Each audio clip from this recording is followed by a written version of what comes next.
अमरीकी हमले के बाद इसराइल ने ईरान पर बमबारी की नई लहर शुरू कर दी। सहनी फौज के मुताबिक उसकी फ़ज़ाइया ने मगरबी ईरान पर नए हमले शुरू किए हैं। ये हमले मगरबी ईरान में एटमी तनसीबात और अस्करी अहदाफ पर किए गए हैं। इसराइली फौज ने दावा किया कि उसने सुबह ईरान की ड्रोन साइट्स और मिसाइल लॉन्चर्स को उस वक्त निशाना बनाया जब वो इसराइल की तरफ मिसाइल दागने के लिए तैयार थे।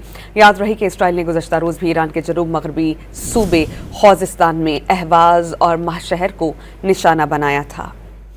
अमरीकी हमले के बाद इसराइल ने ईरान पर बमबारी की नई लहर शुरू कर दी। सहनी फौज के मुताबिक उसकी फ़ज़ाइया ने मगरबी ईरान पर नए हमले शुरू किए हैं। ये हमले मगरबी ईरान में एटमी तनसीबात और अस्करी अहदाफ पर किए गए हैं। इसराइली फौज ने दावा किया कि उसने सुबह ईरान की ड्रोन साइट्स और मिसाइल लॉन्चर्स को उस वक्त निशाना बनाया जब वो इसराइल की तरफ मिसाइल दागने के लिए तैयार थे।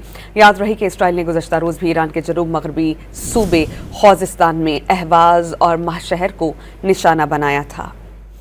अमरीकी हमले के बाद इसराइल ने ईरान पर बमबारी की नई लहर शुरू कर दी। सहनी फौज के मुताबिक उसकी फ़ज़ाइया ने मगरबी ईरान पर नए हमले शुरू किए हैं। ये हमले मगरबी ईरान में एटमी तनसीबात और अस्करी अहदाफ पर किए गए हैं। इसराइली फौज ने दावा किया कि उसने सुबह ईरान की ड्रोन साइट्स और मिसाइल लॉन्चर्स को उस वक्त निशाना बनाया जब वो इसराइल की तरफ मिसाइल दागने के लिए तैयार थे। याद रहे कि इसराइल ने गुज़श्ता रोज़ भी ईरान के जनूब मगरबी सूबे खोज़िस्तान में अहवाज और महशहर को निशाना बनाया था।